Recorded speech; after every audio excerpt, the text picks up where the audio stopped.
What is up, my YouTube family? Welcome back to my channel. If this is your first time here, then it's just welcome to my channel. Now, welcome back. Go ahead and hit the subscribe button because you will not be disappointed. Unless, of course, you just don't know a good thing when you see it. And if that's the case, girl, not everybody has good taste. And it's okay.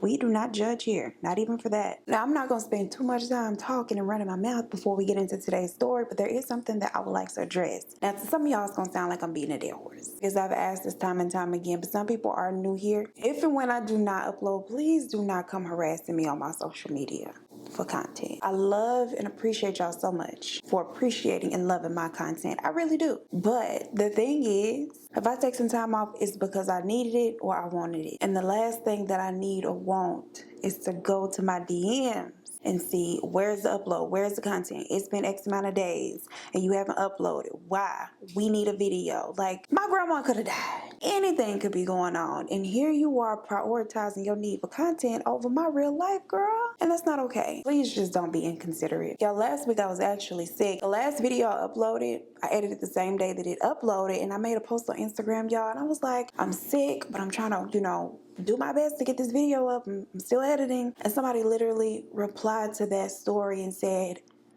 but what time though? Like, damn the fact that you're sick. We don't care about that. What time do you think your sick behind is going to be done editing that video? That's what I want to know. But for those of y'all who were genuinely concerned about mother's well-being and where I was, I'm perfectly fine. I just wanted a little break. It wasn't even that I needed it or felt like overworked or anything. The thing is, y'all get the information to y'all in a way that it is made a little lighter, a little lighthearted, a little bit of comedic relief. But when I ingest these details, it's not given to me like that, girl. It's given to me raw.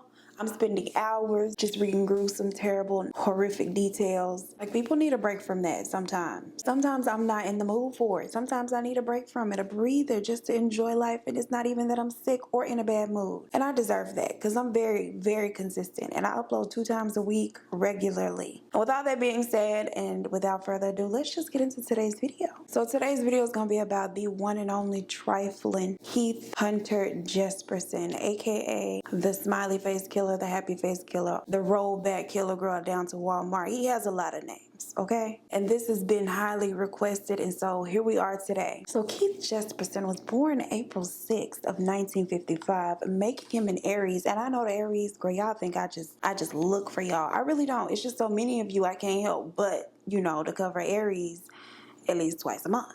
And it's no shade. Little baby Keith is born to a young couple by the name of Leslie and Gladys Jesperson in British Columbia. And he is the middle child between 2 brothers and 2 sisters. Now, his father is a very overbearing, very strict, and frequently violent parent, which he felt like was the way to be as a parent because that's the way that his father raised him. But unfortunately for Keith, in addition to the abuse that he receives from his father, he is also mistreated and ignored by his mother. He receives less attention, less affection, less everything good. Miss Gladys seemed to have no problem at all being affectionate and doing all of these things to her other children. Now, when the family relocates to Washington, things get a little bit more hectic for young Keith in his childhood. He has a lot of trouble making new friends in his new school and the new neighborhood, and he also struggles to fit in with the other kids,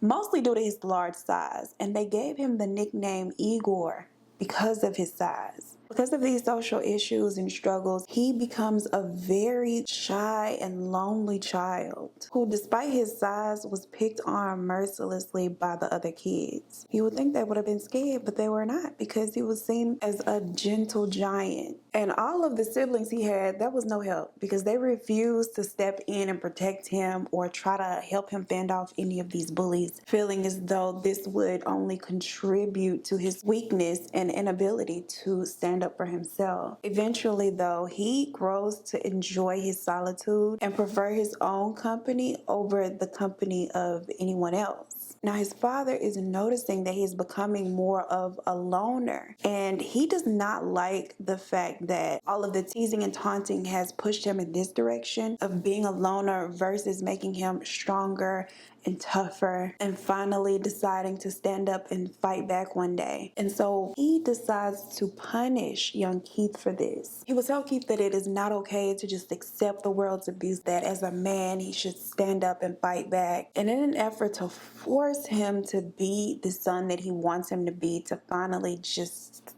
put his foot down and say he's not going to take any more, he begins whooping his son with a belt, and he would do so in front of the company of like the other siblings or other children if they were there, thinking that this would make him want to change his ways, at least to avoid the embarrassment. It is alleged that his father actually forces him to pee onto an electric fence, shocking the young boy, but his father later claimed that it was just a joke and he never meant for his son to be harmed by it. He just wanted to see if the fence worked. Baby, could you not have thrown a stick at it? Now, at around the age of 5, some red flags had begun to surface that no one really noticed. You see, Lil Keith had begun capturing small animals and killing them. He enjoyed the thrill that he got from ending their lives. He also enjoyed watching animals attack and kill each other. And when his father finds out that he is into all of these little dark twisted things, instead of it being yet something else that he punishes his son for,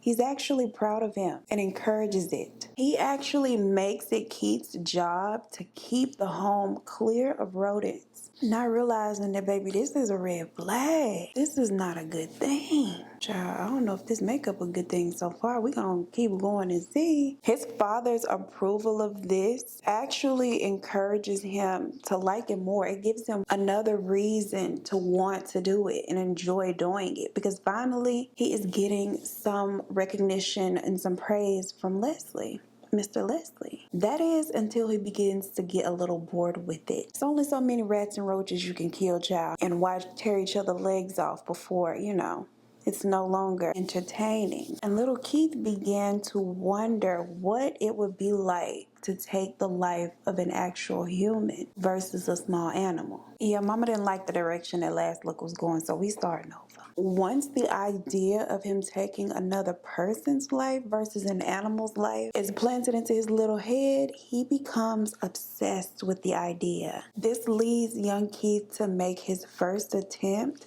at just 10 years old. Now he has this little friend named Martin.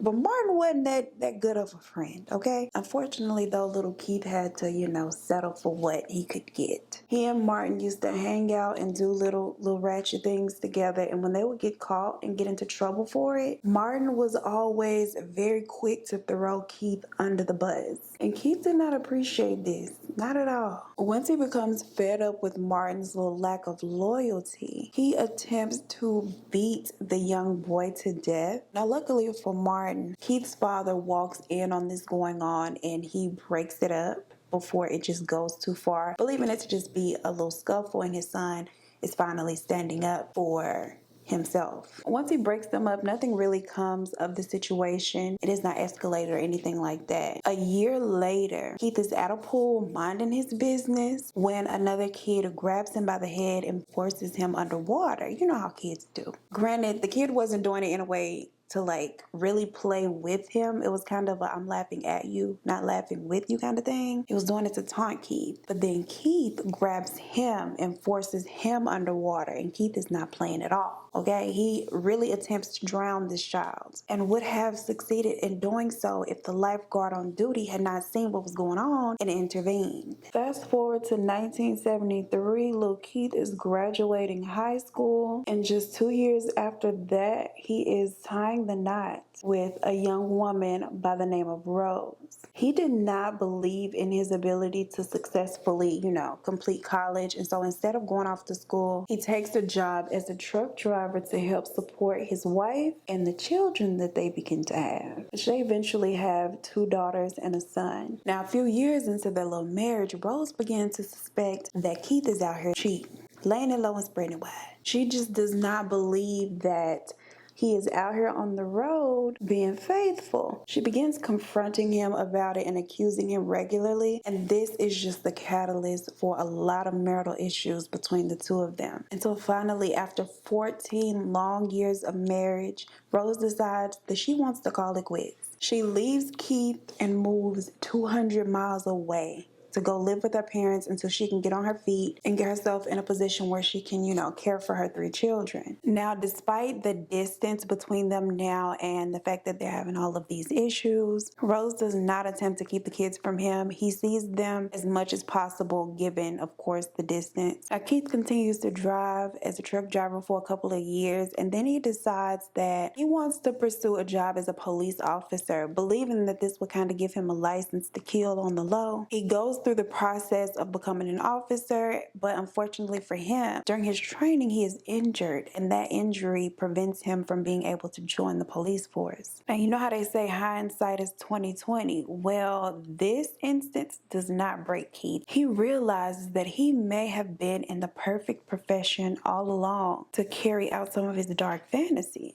And so he decides to return to his job as a truck driver. Over the road, he could easily make a few kills along the way and not be so easily tied to any of them because he is not even from there. Girl, what would he be doing up in Wisconsin? On January 23rd of 1990, near Portland, Oregon, he approaches a young woman by the name of Tanya Bennett at a bar and introduces himself. Now, despite what you might think you know about Keith thus far, standing 6'6" and nearly 240 pounds and also being regarded as handsome, he may have had 99 problems, but pulling a lady or two in his day was not one. He couldn't really make friends, but he could definitely entice the ladies. Okay, now he spends the majority of his night there at the bar with this young lady, having conversation. He is buying her drinks all night long, and the two appear to really be enjoying each other's company. After a while, he offers or suggests that the two of them go somewhere else to get something to eat,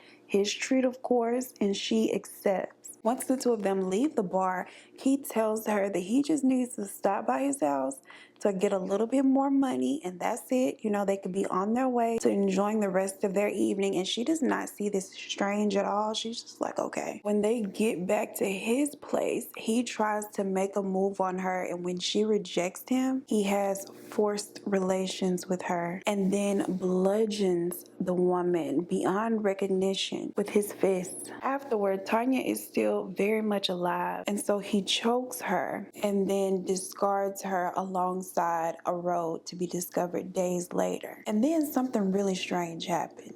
Employees of the bar where he had met Tanya come forward with information claiming that a couple by the name of Laverne and John have been in the bar boasting about being responsible for what happened to Tanya. And the boyfriend was really loud and proud about it, like even joking about the situation as if there was anything funny about it. Now, John and Laverne were 2 strange little fruits, okay? Laverne had this odd, weird habit of reporting John to the police under false pretenses when she would get mad at him, and went so far as to call the FBI and accuse John of being a bank robber. So the police, believing that they could possibly have the people that they're looking for, that go and pick up John and Laverne, question them.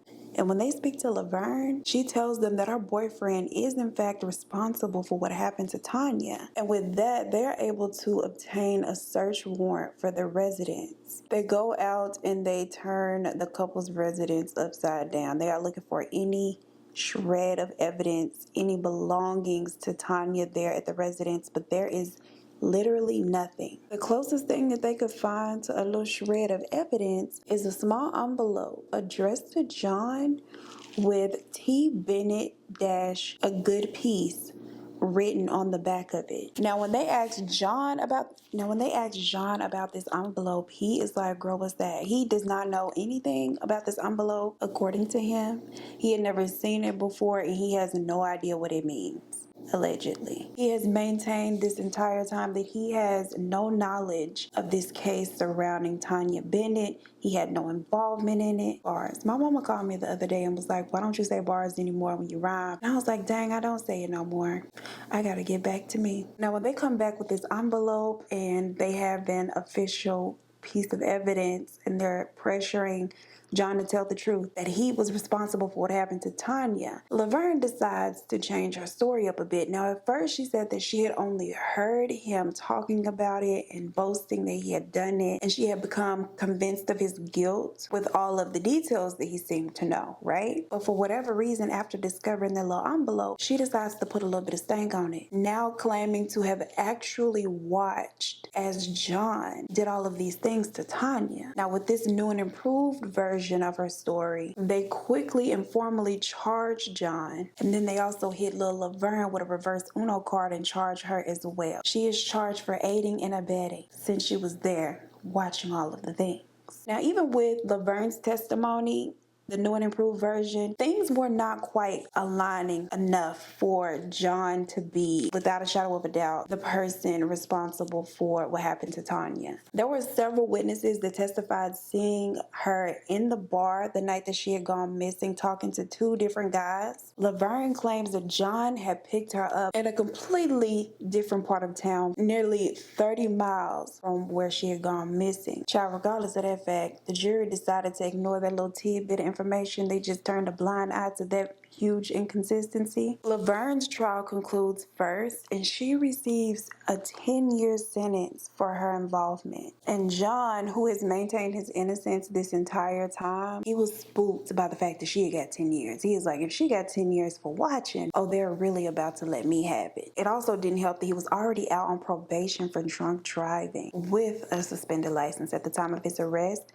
and he decided to strike a deal. Life in prison with the possibility of parole after serving 15 years. Child, that don't sound like much of a deal to me. Okay, but I guess it could have been life without, so maybe it was.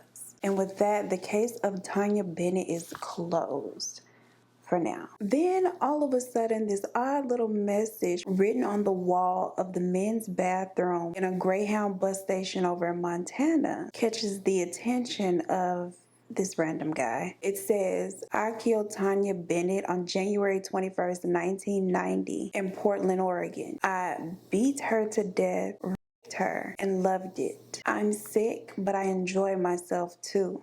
2 people took the blame and I'm free. And then a few days after this cryptic message surfaces, so does another in a truck stop bathroom over in Oregon. And this one reads, I killed Tanya Bennett in Portland. 2 people got the blame so I can kill again. Both notes are signed with a circle containing 2 little dots for eyes and a broad little smile. Kind of like the rollback stickers at Walmart, the little smiley face. Now, when the news of these 2 notes gained a little traction in the media, detectives, they claim that it must have been a friend of John's trying to post these messages around, exonerate John, and they publicly challenged the validity of either of the notes. After this, nothing more really comes of the notes. They're not really taken seriously, and the hype around them dies down. And then 2 years later, on August 30th of 1992, the unidentified remains of a young woman are found near Blythe, California. The crime scene and the condition of the victim mirrors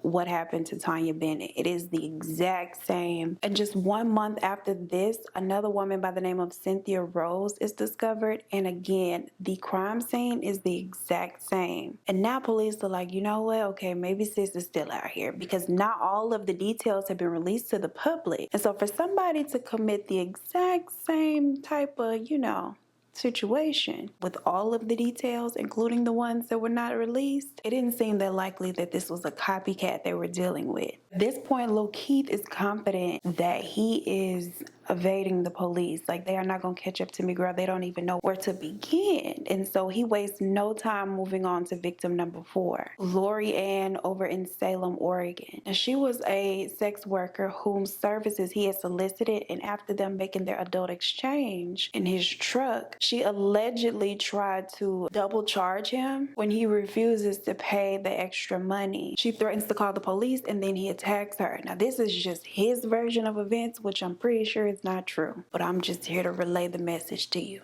This is what he said happened. After number 4, he goes on ice for 6 months. and does not attack anybody. In July of 1993, another woman who has yet to be identified to this day and whom he claims was also a sex worker who had tried to climb into his truck while he was minding his business and taking a nap, she is located. But with her discovery and her past with addiction, her COD is ruled as an OD. Now, this had taken place over in Bella, California. In September of the following year, yet another woman following the exact same MO is located in Crestview, Florida. So he's just all over the place. And the police are no closer to finding out his identity than they ever were. Now for Keith, this was a good thing, but he liked the game of cat and mouse. And at this point in time, he was just a mouse running without a cat, girl. Had not called the attention of the cat yet. So he decides to heat things up a bit. The Portland newspaper receives an anonymous letter. It contains the same little awkward handwriting that was written on both of the stalls in the bathrooms, and that same little eerie Walmart rollback sticker smiley face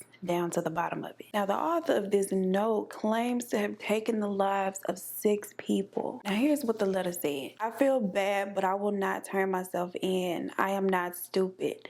In a lot of opinions, I should be killed, and I feel I deserve it. My responsibility is mine, and God will be my judge when I die. I am telling you this because I will be responsible for these crimes and no one else. It all started when I wondered what it would be like to kill someone, and I found out. What a nightmare it has been. Now, despite appearing a little bit remorseful or just at least recognizing that what you're doing is wrong and him kind of feeling a little bad, child, he closes the letter out with, look over your shoulder. I'm closer than you think. Girl, what? Honey, the media had a field day with this, and at this point they dubbed him the happy face killer. Now, this letter gained a lot of media attention for obvious reasons, and with his newfound celebrity, he decides that he is going to live up to the name and give the people a show. January of 1995, he picks up a young woman by the name of Angela who was hitchhiking, and he agrees to give her a ride from Washington up to Indiana, where she had made plans to meet up with her boyfriend. Now, apparently, Lil Keith had decided to take a scenic route because 1 week into their trip, they still had not made it to Indiana. She expresses to Keith that, I appreciate the ride and everything, but it's taken a little bit longer than I expected to get there. Like, sir, why? Keith becomes furious at her questioning and flies into a rage, wrapping his hands around her neck until she is no longer conscious. And then he straps her to the undercarriage of his truck and drags her for 10 to 12 minutes. And he does this so that she is left unrecognizable. He later discards her, and she is not even found for months. 2 months after this incident, on March 10th, Keith claims his next victim, his longtime girlfriend, Julie Winningham, once he begins to suspect that she is only with him for his money. Julie is discovered right away, and she's very quickly and easily linked to him because of their, dating history. When he is brought in for questioning, he refuses to talk. All he would say is that he had nothing to do with it. All he would say is that he had nothing to do with it and no knowledge of what had happened to her. And without any kind of evidence, they are forced to just let him go. Within the next couple days, Keith makes an attempt to unalive himself twice, but he wakes up each time like, damn. You gotta be something serious when the afterlife just rejects you, child. Now, apparently, he could live with everything he had done up until the point that he had taken Julie's life. On March 30th, just 20 days after doing so, he turns himself in and confesses to the crime, hoping that he would gain some leniency since he came in, and turned himself in. But once in custody and he gets to talking, he begins revealing details of his other endeavors and all of the other things he had been up to, including some of his victims that had not yet even been discovered. They had no clue that he was the infamous happy face killer and that he had been up to any of the things. Now, at first, he got a little overzealous and a little extra and claimed that his victim count was somewhere near 160. But once they began to press him for sufficient details and evidence supporting this claim, he begins to recant on most of them, claiming that he, may have over-exaggerated a little bit on that number. His inconsistencies in this back and forth does help him though, because it makes it difficult for the prosecution to really keep up. Now, what did not help him was the letter that he had written to his brother just 8 days prior to being taken into custody. In that letter, he had confessed to claiming 8 lives over the course of the previous 5 years. Now, I'm in full support of that brother handing over the letter, because he should have. But had that been my brother, I would have gave him a smooth little, middle finger on the low across the courtroom, because I thought you was my brother and I could trust you. Good on you, brother. Amongst his confessions was the case of Miss Tanya Bennett, for whom Laverne and John were still serving time for. Once he confesses to being the actual person responsible for that crime, he is very quickly charged. He pleads guilty on November 2nd of 1995 and on November 27th of 1995. Just 25 days later, Laverne and John are both released from prison after serving nearly 4 years. They should have left Laverne in there. Let Laverne finish out her 10 for lying. He was okay with going to jail now, but what he wasn't okay with was going to jail here, there, and everywhere. And since he had committed crimes here, there, and everywhere, he definitely faced extradition. He didn't want that. So he tailors his confession to exclude certain crimes that would cause him to have to, have a whole different trial in a different state. And in doing so, he confesses to taking the life of a woman whose husband, Jack, had been convicted of committing the crime and was now serving time for it. Now, there was no solid physical evidence supporting the fact that Keith or anyone else beside the husband, but he knew a lot of details about the crime that only the person who committed it could have known. And so this throws investigators for a loop. They're like, wait a minute now. How is this possible? It makes no sense to them, and they are completely unsure of how he could know these things. But they decide not to buy into it and figured that Keith was just trying to free the husband from prison. But why? After conducting a little side investigation, they find that a former cellmate was conducting a little back and forth, a little go-between, playing messenger between Keith and the husband, Jack. It turns out that Jack had offered Keith $10,000 cash that would then be given to his children, of course, because he is in jail. He can't spend it. He don't need $10,000 worth of noodles, child. Nobody does, okay? But he definitely wanted the money for his children. And so he agrees to give a false confession that will free Jack. And then, of course, in order to give a confession, Jack would need to give Keith all of the behind-the-scenes details. I see with this coming out, they actually begin to question whether or not he really was responsible for Tanya Bennett's death, or was he just trying to free the couple. Some people ain't have no money to pay him, though. He sees this as an opportunity that'll work for him. He perpetuates this doubt by telling the media that he lied about being responsible for what happened to Tanya Bennett and that the prosecution just sucks. They've pretty much botched all of these cases. You cannot believe any of the things that they say. They can't be trusted, and do they even really know what they're talking about? Like, that was the narrative that he was trying to push, which he was actually kind of successful in doing so. In the end, they are only able to convict Keith of 4 murders. He was actually suspected of committing an additional 4, but they were not successful in gaining a conviction for those 4. Granted, they are unsuccessful in obtaining a conviction for all 8. He by no means gets off easy. Okay, he is given multiple life sentences and is currently serving them out down at the Oregon State Pen, where he actually spends his days making art. Now, who took him down to the beach and let him draw that little happy face in the sand? They should have grabbed a handful of that sand and just threw it in his eyes, okay? Why is he at the beach? His daughter, Melissa, recently did an interview. I believe it was this year.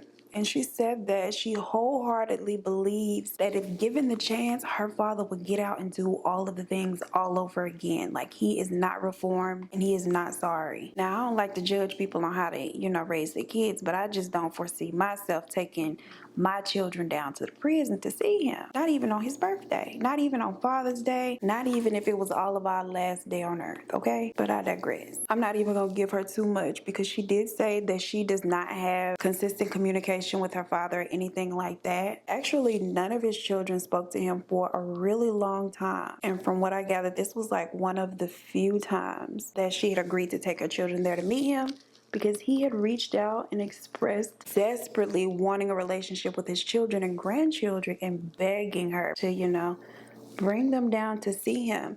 But her children were not interested in forming a relationship with him because, child, he's a bad man. And of course, I want to know what y'all think about this case. Would y'all take y'all's kids down there to see y'all's daddy? Let me insert a couple of pictures of my nails before I go so y'all can see them, because some people really do like to see my nails. And I feel like this is such a cool set. Like, it's very much winter, very icy with the icy tips. And thumbs, oh my god, I love them so much. It's like the writing in the snow. Hands down, one of my favorite sets. Like, I love them so much. And my nail artist's information is on my Instagram if you are interested and in the Houston area. I love her. All right, that wraps today's video. I hope you enjoyed it. Don't forget to give it a thumbs up on your way out. Share with a friend. Subscribe if you have not. As always, I appreciate you so much for spending your time with me, and I look forward to seeing you in the next one. Peace. Is this last name really Jesperson, or was that a typo? It is. Well, that's not cute. See, this is the thing. When I haven't done this in so long, girl, I be feeling like I don't know what to do. Like, how do you do it? I'm so annoying. My mustache is the sneakiest thing on earth. That bitch keeps hair. So little Keith Jesperson was born on April 15th night. That ain't it. That ain't it. He is born to Leslie and Gladys Jesperson. Yes, his daddy's name is Leslie. One thing about Blue, he gonna be seen in the background. He don't care. Forces him underwater. You know how kids do. Child, at least my siblings used to do that. Maybe that's not okay. And decides to return. On January 23rd of 1990, near Portland, Oregon, he approaches a young woman by the name of Kimberly. Where the hell did I get Kimberly? Child, her name is Tanya. I really like this mascara. Yes, ma'am. And I'm wondering if the police coerced her to change her story and if they planted that envelope. Probably. Anywho. Child, why was they down to the bar telling these people that they did all of that and didn't do it? Then all of a sudden, this odd little message written on, why can't I say written? Within the next couple days, Within the next couple days, Keith decides he turns himself in and confesses for the what?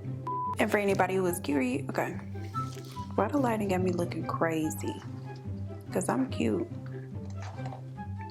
And I don't care what the lighting say. Laverne, you're so sweet looking. Because you ain't really that sweet.